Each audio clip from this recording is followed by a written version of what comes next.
So tonight we begin our transition from mercy to forgiveness, and I think we're in for a real treat over the next 7 or 8 nights, because Shaykh Walead, when we were discussing how we were going to approach the theme of forgiveness, which we, when we were thinking about the program, imagined as the great gift or the greatest gift, this gift that we receive from Allah subhanahu wa ta'ala, the gift of forgiveness and acceptance in spite of our actions and our sins and our shortcomings, and especially in the month of Ramadan where the gates of forgiveness are wide open. And so in exploring this great gift of Allah to us, Shaykh Waleed's decided that he is going to cover this topic and explore the topic of forgiveness through a classical text of wayfaring, a classical text, a spiritual manual that is going to help us, inshallah, begin to understand not just forgiveness itself, but all of the things associated with forgiveness, the act of forgiveness, and of being engaged in istighfar, being engaged in asking Allah for forgiveness. So inshallah, our hope over the next 7 or 8 nights is that every night we'll be able to go deeper and we'll be able to make the act of asking Allah for forgiveness and Allah's forgiveness on us real and practical, so that we can walk away from this part of Ramadan feeling that we have the spiritual tools to approach Allah subhanahu wa ta'ala in the best way, to seek and to access His forgiveness and be worthy of His forgiveness. So tonight, inshallah, Shaykh Waleed's going to set the scene for us. This is the prologue, so to speak. Sets the scene for us, and will get us into the text. Inshallah, every night after that, until during his residency, we'll be exploring that text further. Inshallah, tonight he'll introduce the text, its author, and without any further ado, Bismillah ar-Rahman ar-Rahim, Shaykh Waleed. Bismillah ar-Rahman ar-Rahim, alhamdulillahi rabbil alameen. Allahumma salli wa sallim wa barik ala Sayyidina Muhammad wa alihi wa sahbihi ajma'een wa ba'd. So, thank you, Sayyid Abdul Rahman, for that very informative and on-point introduction. And I believe this is the 10th night, or we're entering the 10th night of Ramadan. So we're into the second third of Ramadan, which was described by the Prophet ﷺ, awsatuhu maghfirah, that the middle 10 days are maghfirah, and that the previous 10 days and nights were rahmah, and then the last 10 days and nights will be itqun min an-nar, or emancipation from the hellfire. So there's a certain gradation that's taking place where you have mercy, then maghfirah, forgiveness, and then finally to be emancipated from the hellfire. And I think when we talk about forgiveness, it is from two aspects. There is human forgiveness, and then there's divine forgiveness. And the two are linked, just as human mercy and divine mercy are linked. So, hadith al-musalsal awwaliyah, the first hadith that is normally taught to people in terms of if they're going to be reading for isnad, الراحمون يرحمهم الرحمن ارحموا من في الأرض يرحمكم من في السماء, that those who show mercy to others will be shown mercy by Allah subhanahu wa ta'ala. Therefore, show mercy to those in the earth, and you will be shown mercy by the one in the heavens. Maghfirah, or forgiveness, is similar. So we are exhorted to show forgiveness and to forgive the trespasses and mistakes and slights that are shown toward us. And by the same token, we wish for our slights and trespasses and missteps to be forgiven by Allah subhanahu wa ta'ala. And so, again, it goes to the horizontal and vertical relationship. So on the horizontal level, it's you and everybody else. And everybody else here doesn't just mean human beings. It means every other, right? Fil kawn, in creation. So that includes al-jamadat, right? Includes inanimate things, and it includes living things. So our relationship with those things is a relationship of rights and responsibilities. whereas each thing on the earth is due some sort of right from something else, somewhere else, depending upon its relationship.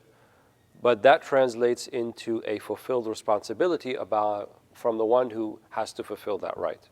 So all of our relationships fall under this general premise that we should be thinking about what are the responsibilities that are upon me at this moment and what do I need to do to fulfill them, right? And you can probably put like a broad band on top of all of that, that the broad responsibility that you have to every single thing, living or otherwise, that you come into contact with during your life is to bring it no harm, right? Is to not to damage it, is not to leave it in a worse state than you started off with.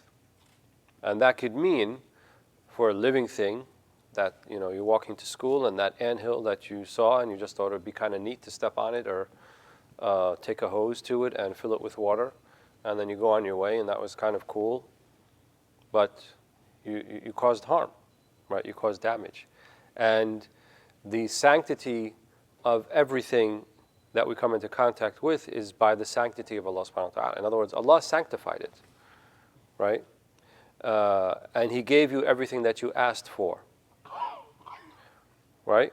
The Quran says, وَأَعْطَاكُم مِّن كُلِّ مَا سَأَلْتُمُوهُ وَإِن تُعُدُّوا نِعْمَةَ اللَّهِ لَا تُحْصُوهَا وَأَتَاكُم مِّن كُلِّ مَا سَأَلْتُمُوهُ. And He gave you from all that you asked for, and if you were to count or try to enumerate even the one blessing of Allah subhanahu wa ta'ala, لَا تُحْصُوهَا, you would not be able to.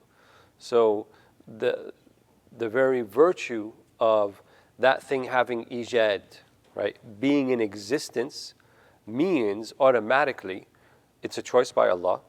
He chose that thing to be there, whatever it might be. He enabled that thing to be there. He said kun fayakun, so it was there, right? He says be, and it is, or it was, so it's there. So all of these things make it sanctified, right? So obviously every human life is going to be under that category, and every life in general, right? إِلَّا بِحَقِّهَا, except things that are by right, where Allah designates under what particular circumstances that you may exercise that right. But otherwise, the default condition is that you do not leave something that you come into contact with in a worse state than before it came into contact with you. And realizing that this may sound easier said than done, and it is in fact indeed difficult. Why? Because you have competing tendencies within you, right? What is the number one tendency, the number one objective for every living thing? What is that? Someone said it. Survival, right? It wants to survive. For animals, right, that act instinctually, that survival will mean that instinctually it will hunt or it will seek that provision that it needs to survive. So the lion will hunt the zebra and the wildebeest and the gazelle, not for malice, it's not malicious, it's not anything like that, but merely to survive. The female grizzly bear, if you get too close to its cubs, might attack you, not because it wants to eat you, but it wants to protect its cubs. Again, so either for its own survival or survival of its species or its progeny. And human beings have the same instincts, right? Human beings have the same instinct for survival. However, for us, survival is not limited to physical survival, right? There's also a type, you could say, of a spiritual survival or survival of the soul, or that which feeds the soul, but which is often mistaken for the ego.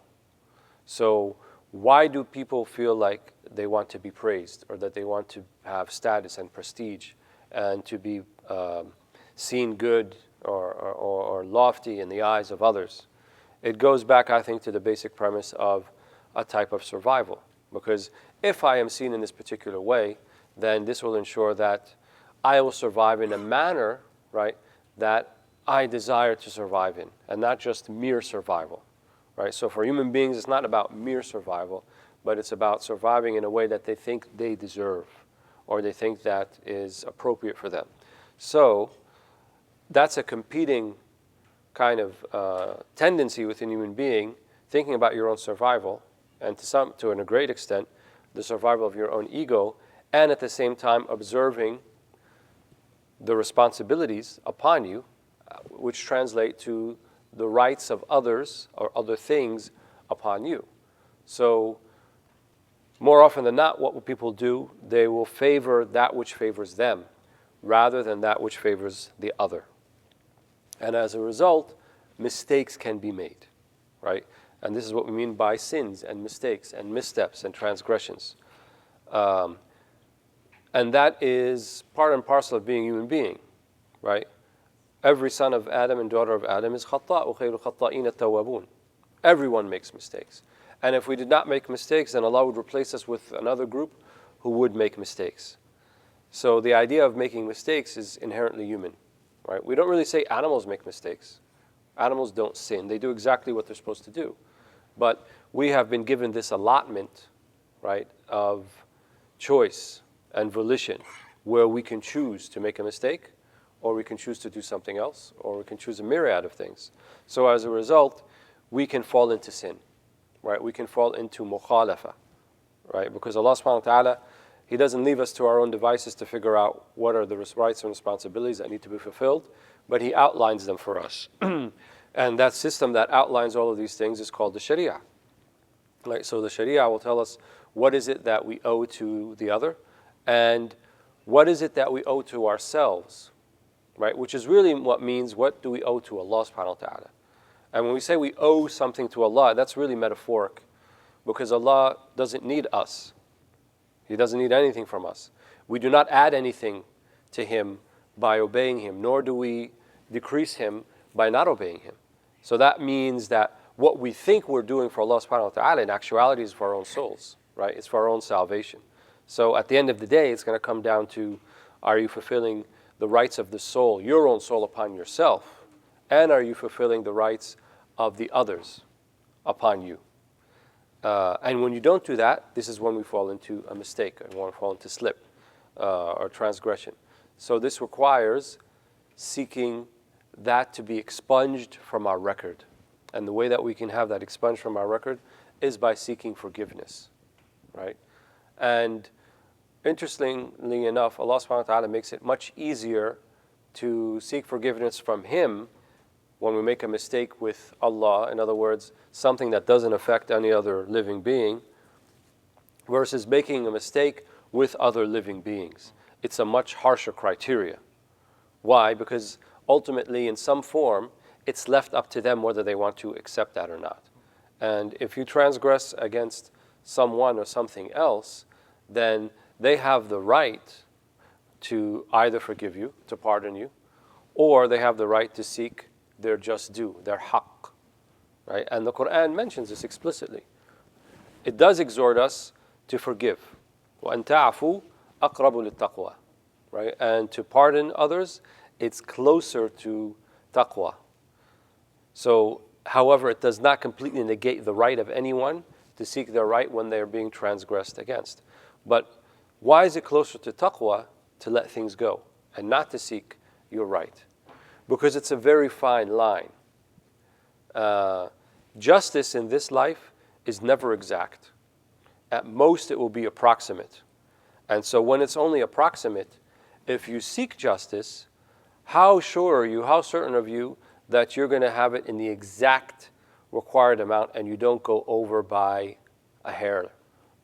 Because if you go over by a little bit, right, if you think of the scales of justice as a physical scale, which indeed it is, then if you weigh too much on your side, then instead of receiving justice or correcting an injustice, what have you done? You yourself have become and perpetrated an injustice. So you went from mazloom to zalim. Even though you were wronged initially, but then you went to flip to the other side, you became the zalim. You became the one who wronged someone else. And then you could see how the cycle continues, because then that someone else will say, well, that's more than they deserve. And then they seek retribution of justice, and they go a little bit overboard. And hence, we have this back and forth, a vicious cycle of injustices being perpetrated from one group to the next. And the only way right? The only way that it can be completely terminated, or at least put a hold on, is if one side chooses to forgive. If they don't choose to forgive and they seek the back and forth, it will never end. It will be back and forth and it will last generations. And this was, in large part, how it worked before Islam, in the Jahiliyyah, right? Where there were no rules, or the rules were kind of unwritten, and it was very, it was dependent upon the strong overcoming the weak, and the weak having to put up with the strong overcoming them. But when we talk about justice from an Islamic tradition perspective, then yes, it's approximate, but also it seeks to be just, right? It seeks to achieve societal harmony and cohesiveness, but it also recognizes its own shortcomings, right? Two of the names of Allah subhanahu wa ta'ala, Al-Hakam Al-Adl, right? Al-Hakam Al-Adl. He is the one who is the judge, the supreme judge, and He is justice. So nothing that Allah subhanahu wa ta'ala yahkumu bi will be unjust, right? Allah doesn't do dhulm wala mithqala dharra, right? He doesn't, وَمَا اللَّهُ بِظَلَّامٍ لِلْعَبِيدِ. Allah is not unjust to any single thing. Whereas from the human perspective, we are unjust to one another. So forgiveness, again, as I mentioned in the beginning, from two aspects. From you seeking forgiveness for your own mistakes, and you to be forgiving for others' mistakes. And I would say it's kind of ironic and odd that someone would be insisting that Allah forgives them for all the mistakes they make, but somehow they don't have it in their heart to forgive others, right? And the Quran says, أَلَا تُحِبُّوا أَنْ يَغْفِرَ اللَّهُ لَكُمْ, right? And this came in Surah An-Nur, when the hadithat al-ifk, when the lie that was prevaricated and that was spread about Sayyidah Aisha, radiallahu anha. One of those people who perpetrated this, his name was Mistah. And he was a relative of Aisha and a relative of her father, a cousin, I believe, Abu Bakr as-Siddiq. And as-Siddiq, when he learned of his role, and it's even mentioned Tafsir al-Qurtubi and others, that Mistah huddah, in other words, the had punishment of 80 lashes was applied to him for spreading a false rumor about Muhsana, about Afifa, like Sayyidah Aisha. So he was someone kind of already, punishment was applied to him, and he's basically convicted, he did it. So Sayyidina Abu Bakr as-Siddiq, he said, Wallahi, I'm not going to, he used to support him. Mistah was destitute, and he had no other means of support except that which he received from his cousin or his uncle, Abu Bakr as-Siddiq. So he said, I'm not going to spend on him anymore. I'm not going to do that. And then the Quran rebukes Sayyidina Abu Bakr. Right? It said, those who are of means should not decline to spend that which they were used to support those. When Abu Bakr as-Siddiq, this ayah was revealed, he said, khalas, wallahi, I will spend as I used to. Right? And then the Quran said, do you not wish to be forgiven just so that Allah will forgive you, so do you not forgive others? So forgiveness then is completely, inextricably linked for your own ability to forgive. Don't make the mistake of insisting upon forgiveness from Allah subhanahu wa ta'ala, right? Because you see that all the things that you do are justified and it was a mistake and you didn't mean it. But yet, when it comes to others who may make mistakes with you, you don't accept their excuses. You don't even, you shouldn't even have to make people come up with excuses to begin with. You should be actively making excuses for them. In other words, don't wait for them to say, sorry, I didn't mean it. It was actually like this. I didn't want to do it like this. But you say in your head, before all of that happens, subhanAllah, yani the brother probably, he didn't notice, he didn't realize, I'm very sensitive, it's done, it's finished, move on with it. Imam al-Sha'rani, actually, Abdul Wahab al-Sha'rani, rahimahullah, he says that the awliya, what they used to do is say, when someone made a mistake with them, they'd say, هذا شيطان, right? That's his Satan who pushed him to do that. Satan waswasa lahu, he whispered to him, he caused him to make these accusations or these missteps with me, and I don't like shaitan, but that's my brother, or that's my sister, or that's someone who otherwise I would not, I would be forgiving with. So those two are linked: your ability to forgive, and then you seeking forgiveness from Allah subhanahu wa ta'ala. So the book that we want to read from, inshallah, some excerpts of it at least, by Imam Shaykh al-Islam Abdullah al-Ansari al-Harawi, and he was originally from Herat, the city in Afghanistan, which was one of the intellectual centers of the Muslim East, along with other cities like Bukhara and like Samarkand and others. He entitled this book Menezes al-Sa'irin, or the stations of the wayfarers. And one of the things I had mentioned it in the session before this about the Quran, how there are inner meanings that can be availed of if one opens their heart to them, is that the true life of the believer is actually his or her inner life, and that the outward actions that you do are there to enrich that inner life. Because when that inner life is enriched, then it will affect your outward deeds. So it's not, the Quran or the Sunnah is not a manual of do's and don'ts, a laundry list. Do this, you're rewarded X amount, and refrain from this, and you'll be rewarded X amount. And then we go through life just trying to check off on the list what we're supposed to do. But rather, every single aspect of the Sunnah, of a Sharia al-Muhammadiyya, al-Mutahhara, has an allotment for the inner aspect of your soul. And this was a thesis forwarded by Al-Ghazali, and then many others after Al-Ghazali after him, that you will find a reciprocal enlightenment, or a reciprocal kind of kindling of an inner spark within you corresponding to the outward deeds that you do. And in fact, Al-Ghazali said that, for example, when you pray, your heart affects how your limbs are in the prayer, right? Just as the man who came to the Prophet ﷺ and he prayed in front of him, and he said, "Irja innaka lam tusalli," go back because you haven't really prayed. And he did this 3 times. And then the Prophet ﷺ remarked, "Law khasha'a qalbuhu la khasha'at jawarihu." If his heart was in a state of hudur and presence, then his limbs would have not been all over the place. So that means the heart is affecting the limbs. But Ghazali also said that the limbs affect the heart. So even by doing the outward actions, then that will affect the heart, right? And Imam Abdullah ibn Ata'illah al-Secondary said the same thing in the Hikam, that don't refrain from doing dhikr or remembrance of Allah because it's not affecting your heart. Because doing dhikr, not affecting your heart, is still better than no dhikr at all.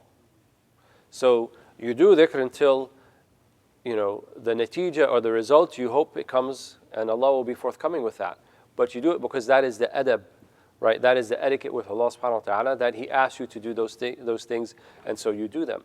So if you do them with that in mind, right, and perhaps not even an expectation of some type of reward, either in this life or the next, then that is the adab with Allah. So you do it with hudur or without hudur, with presence or without presence, but you do it nonetheless. So it's kind of a cyclical relationship.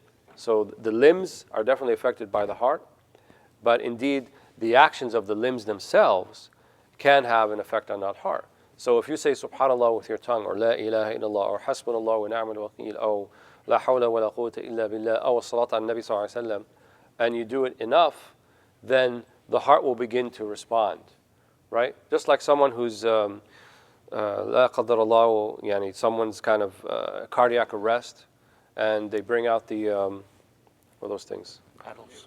The paddles, the electric shock, right? The heart's kind of stopped. It's not responding. But here's this, this physical kind of shock to it, maybe twice, 3 times, and then, the EKG comes and it starts beeping again. So maybe some of us, our hearts we're non-responsive. We're not dead, right? But it may be non-responsive. So you may have to give it a jolt, right? And while the jolt is happening, the heart doesn't know what's going on exactly, but it comes to life. So perhaps your heart, don't give up on it. Perhaps it will come to life. Just keep doing it. Maintain the course, right? The biggest karama is istiqama. To maintain, to be mustaqim, whether you feel like it or you don't feel like it.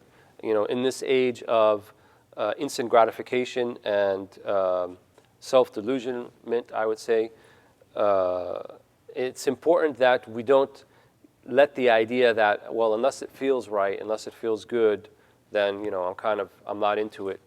That doesn't matter, right? Because Islam is istislam, initially, right? It's submitting and acquiescing and understanding that maybe I don't have the whole thing figured out, but Allah certainly has the whole thing figured out. So I'm going to follow that course until perhaps Allah elevates me from an ibadah of istislam, right, which means mere acquiescence and acknowledgement, to an ibadah of kashf and tahqiq, right, to an ibadah of unveiling and actualization. So that not only are you just merely acquiescing and acknowledging, but you actually see it, right? Perhaps this is what referred to in the hadith of Jibreel, ta'bud Allah ka'annaka tara, right? Worshipping Allah as if you see Him. So it's as if you see the effect of your ibadat, of your dhikr, of your tawheed on you, right? And it only encourages you further. It only elevates you to a greater degree. So this book, The Stations of the Wayfarers, in the beginning sections, looks at what it calls al-bidayat, the beginnings, right? And a very famous maqula or aphorism of the Sufis is Man ashraqat bidayatu ashraqat nihayatuhu, right? Whoever's beginning is right, is sound, is enlightened, then that's an indicator that their end will also be light, enlightened and sound, right? So husn al-khitam, to have to die in the best state, to seal our fate in the best way. So the bidayat, right, is important because I think that is the bab, istighfar, right? Seeking forgiveness is the door to all of those things, right? And he actually, we'll talk about it tomorrow, but the first, many of them put that the first maqam is tawbah or repentance, right? Which is, istighfar and tawbah are not the same thing, but istighfar is a prerequisite of tawbah, right? That you seek forgiveness for that sin, and then you need to do a couple other things in order for it to be a tawbah where you're not just seeking parting of the sin, but you're coming back. Because that's what tawbah means. You're coming back to trying to be on the right path, on the right way. So many of the books, they put tawbah, like Al-Ghazali in Arba'in fi Usul al-Din, he puts tawbah as kind of that first maqam. Imam al-Harawi, he puts something called al-yaqadha, right? Which means awakening. And that means you kind of stop and say, wait a minute, what am I doing? Right? What's going on with my life? How's this?